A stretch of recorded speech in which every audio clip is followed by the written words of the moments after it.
ದಕ್ಷಿಣ ಕನ್ನಡ ಜಿಲ್ಲಾ ಪಂಚಾಯತ್ ಮಂಗಳೂರು ದಕ್ಷಿಣ ಕನ್ನಡ ಜಿಲ್ಲಾ ಅಭಿವೃದ್ಧಿ ಸಮನ್ವಯ ಮತ್ತು ಉಸ್ತುವಾರಿ ಸಮಿತಿ ಸಭೆ ಇಂದು ದಕ್ಷಿಣ ಕನ್ನಡ ಜಿಲ್ಲಾ ಪಂಚಾಯತ್ನ ನೇತ್ರಾವತಿ ಸಭಾಂಗಣದಲ್ಲಿ ಜರುಗಿತು. ಅಧ್ಯಕ್ಷತೆಯನ್ನು ಸಂಸದ ನಳಿನ್ ಕುಮಾರ್ ಕಟೀಲು ವಹಿಸಿದ್ರು.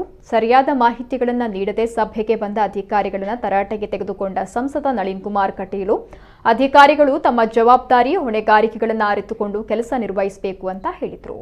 ರಾಷ್ಟ್ರೀಯ ಹೆದ್ದಾರಿ ಇಲಾಖೆ ಎಕ್ಸಿಕ್ಯೂಟಿವ್ ಇಂಜಿನಿಯರ್ ಜಿಎನ್ ಹೆಗಡೆ ಅವರಲ್ಲಿ ಕೆಲವು ಮಾಹಿತಿ ಕೇಳಿದಾಗ ಮಾಹಿತಿ ಇರಲಿಲ್ಲ. ಇದರಿಂದ ಆಕ್ರೋಶಗೊಂಡ ಸಂಸದ ಹಾಗೂ ಜಿಲ್ಲಾಧಿಕಾರಿ ರಾಜೇಂದ್ರ ಅಧಿಕಾರಿಯನ್ನ ತರಾಟೆಗೆ ತೆಗೆದುಕೊಂಡರು. ಸುಮಾರು 3 ತಿಂಗಳಾದರೂ ಕಾಮಗಾರಿ ಪೂರ್ಣಗೊಳಿಸದ ಅವರು ಗುತ್ತಿಗೆದಾರರ ಪರವಾಗಿ ಮಾತನಾಡಿದರು. ಇದರಿಂದ ಜಿಲ್ಲಾಧಿಕಾರಿ ಆಕ್ರೋಶಗೊಂಡರು. Assistant executive engineer Krishna Kumar ಅವರಲ್ಲಿ ಇದನ್ನ ನೋಡಿಕೊಳ್ಳುವಂತೆ ಹೇಳಿದರು. ಜೊತೆಗೆ ಜಿಎನ್ ಹೆಗಡೆ ರಾಜೀನಾಮೆ ಕೊಟ್ಟು ಹೋಗುವಂತೆ ಸೂಚಿಸಿದರು. ಕರ್ಕಂಜೆ, ನೆರಿಯ, ಶಿರಾಡಿ, ಶಿರ್ತಾಡಿ, ಮಾರೂರು, ಹೊಸಂಗಡಿ ಸೇತುವೆ ಅಲ್ಲದೆ ಜಪ್ಪಿನಮಗರು, ಕಣ್ಣೂರು ಮಸೀದಿ ಬಳಿ ಸೂಕ್ತ ಕಾಮಗಾರಿ ನಿರ್ವಹಿಸಿಲ್ಲ ಅಂತ ತರಾಟೆಗೆ ತೆಗೆದುಕೊಂಡರು. ಅಲ್ಲದೆ ಬಂಟ್ವಾಳ ಕ್ಷೇತ್ರ ಶಾಸಕ ರಾಜೇಶ್ ನಾಯಕ್ ಅವರು ಅಸಮಾಧಾನ ವ್ಯಕ್ತಪಡಿಸಿ ಬಡವರಿಗೆ ಜಾಗ ನೀಡಿದ ಸಂದರ್ಭ ಆ ಜಾಗವನ್ನು ಅಧಿಕಾರಿಗಳು ಸರಿಯಾಗಿ ಪರಿಶೀಲನೆ ಮಾಡಿಲ್ಲ. ಬಂಟ್ವಾಳದ ಪಲ್ಲಮಜಲು ಎಂಬಲ್ಲಿ ಕಲ್ಲುಕೋರೆ ಪ್ರದೇಶದಲ್ಲಿ ಜಾಗ ನೀಡಿದ್ದು ಸೂಕ್ತವಾಗಿಲ್ಲ ಅಂತ ದೂರಿದರು. ಸಭೆಯಲ್ಲಿ ಮಂಗಳೂರು ಮೇಯರ್ ಪ್ರೇಮಾನಂದ ಶೆಟ್ಟಿ, ಜಿಲ್ಲಾ ಪಂಚಾಯತ್ ಮುಖ್ಯ ಕಾರ್ಯನಿರ್ವಹಣಾಧಿಕಾರಿ ಕುಮಾರ್, ಜಿಲ್ಲಾಧಿಕಾರಿ ಡಾಕ್ಟರ್ ರಾಜೇಂದ್ರ ಕೆವಿ ಮೊದಲಾದವರು ಉಪಸ್ಥಿತರಿದ್ದರು. ಇನ್ನು ಸ್ವಚ್ಛ ಭಾರತ್ ಮಿಷನ್ ಯೋಜನೆಯಡಿ ಸಂಸದರು ಸ್ವಚ್ಛ ವಾಹಿನಿಯ ವಾಹನಗಳನ್ನು ಗ್ರಾಮ ಪಂಚಾಯತ್ಗಳಿಗೆ ಹಸ್ತಾಂತರ ಮಾಡಿದರು.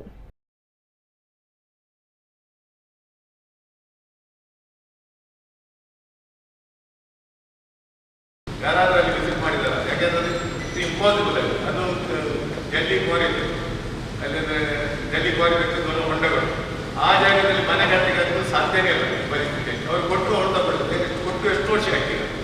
ಇಲ್ಲಿ ತನಕ ಅಲ್ಲಿ ಎಲ್ಲಿಯಾದ್ರೂ ಹೋಗಿದ್ದಾರೆ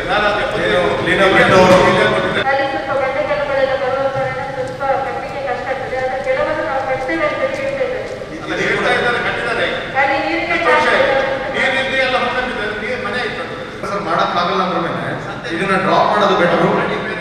ಪಾಣೆಮಂಗಳೂರು ಇದ್ರೊಳಗಡೆ ನನಗಿನ್ನೇನು ಅಂತ ಹೇಳಿದ್ರೆ ಸರ್, ಅದು ಪಾಣೆಮಂಗಳೂರು ಹೈವೇ ಪಕ್ಕದಲ್ಲಿರುವಂಥ ಇದ್ರೊಳಗಡೆ ಇದೆ. ಸರ್ಕಾರಿ ಆದೇಶದಲ್ಲಿ 41 ಕಾಮಗಾರಿ ಮತ್ತು 246 ಕಾಮಗಾರಿ ಹಾಗೂ 17-18 ಸಾಲಿನಲ್ಲಿ 246 ಕಾಮಗಾರಿಗಳನ್ನ ಕೈ ಬಿಡಲಾಗಿದೆ ಸರ್. ಏನು ಕೈ ಬಿಟ್ಟರೆ ಸಮಸ್ಯೆ? ಇದು 4 ವರ್ಷಗಳಿಂದ ಕೈಗೆತ್ತಿಕೊಳ್ಳದ ಕಾಮಗಾರಿಗಳಲ್ಲಿ ಈ ಕಾಮಗಾರಿ ಸೇರಿದ್ದು ಇವುಗಳನ್ನು ಕೈ ಬಿಡಲಾಗಿದೆ ಸರ್. ಸರ್ಕಾರಿ ಆದೇಶ ಆಗಿದೆ. ವಿಸಿಟ್ ಮಾಡಿ ಇರೋದು 2-3 ಪ್ರಾಜೆಕ್ಟ್ಸ್ಗಳನ್ನ ಏನಾಗಿದೆ ಅನ್ನೋದನ್ನು ನೋಡ್ಕೊಂಡು ಹೇಳ್ಬೇಕೇನ್ರಿ ಸರ್. ಆಯ್ತು ಕೃಷ್ಣಕುಮಾರ್, ಒಂದು ನಿಮಿಷ ನಿಮ್ಮ ಇವ್ರು ಹೇಳಿಯಪ್ಪ. ಸರ್, ಅದು ಬೆಳಲು ಪುಕ್ಕಟ್ಟು ರಸ್ತೆ ಕಂಪ್ಲೀಟ್ ಆಗಿದೆ.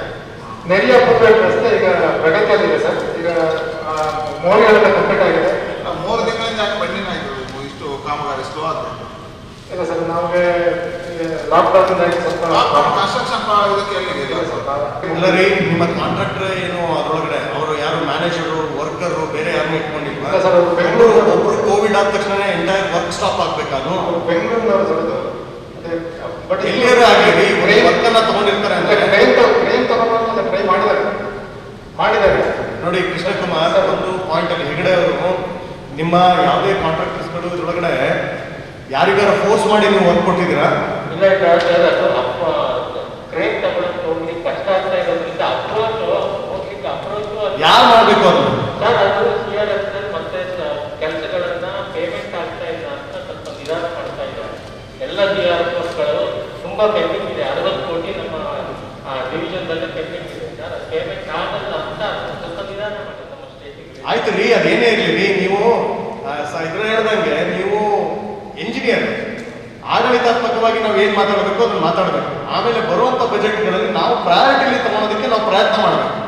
ನೀವು ಇಂಡಿವಿಜುವಲ್ ಇದ್ರೊಳಗಡೆ ನೀವು ಒಂದು ಎಫಿಷಿಯೆಂಟ್ ಆಗಿ ಕೆಲಸ ಮಾಡಿದ್ರೆ, ನೀವು ನಿಮ್ಮ ಬಿಲ್ಸ್ಗಳು ಕರೆಕ್ಟ್ ಟೈಮಲ್ಲಿ ಕರೆಕ್ಟ್ ಇದ್ರೊಳಗಡೆ ರೀಚ್ ಆಗುವಂಥದ್ದಿದ್ರೆ ಅವಾಗ ರೆಡಿ ಇದೆ, ಕೆಲಸ ಜಾಸ್ತಿ ಆಗ್ತದೆ ಅಂತೇಳಿ ಕ್ಲಿಯರ್ ಮಾಡ್ತಾ ಹೋಗ್ತಾರೆ. ನಾವು ಅಲ್ಲಿ ಹೇಳ್ತಾ ಇದ್ದಾರೆ ಬರ್ತಾ ಇಲ್ಲೇನೋ ಹಾಗೆ ಹೀಗೆ ಅಂತ ನೀವೇ ಹೋಗೋಣ ಮಾಡ್ಕೊಂಡು ಇದ್ರೊಳಗಡೆ ಇಟ್ಕೊಂಡ್ರೆ ಮತ್ತೆ ಜನಪ್ರತಿನಿಧಿಗಳಿಂದ ಒಂದು ಮೀಟಿಂಗ್ ಮಾಡಿಸ್ಬೇಕು, ಸಂಬಂಧಪಟ್ಟವರಿಗೆ ಮಾತಾಡಿಸ್ಬೇಕು. ಜಿಲ್ಲಾಧಿಕಾರಿಗಳಿದ್ರು, ನಾನು ನಿಮ್ಮನ್ನ ಸ್ಪೆಸಿಫಿಕ್ ಆಗಿ ನಿನ್ನೆ ಕರೆದು ಕೇಳಿದ್ದೀನಿ. ಈ ಇಶ್ಯೂನ ನನ್ನ ಗಮನಕ್ಕೆ ತರಲಿಲ್ಲ ನೀವು. ಅದೇ ಫಾಲೋ ಅಪ್ ಇಲ್ಲ ನಿಮ್ಮ ಹತ್ರ. ಕೃಷ್ಣಕುಮಾರ್, ನೀವು ಅದು ನೋಡ್ಬೇಕಲ್ಲ.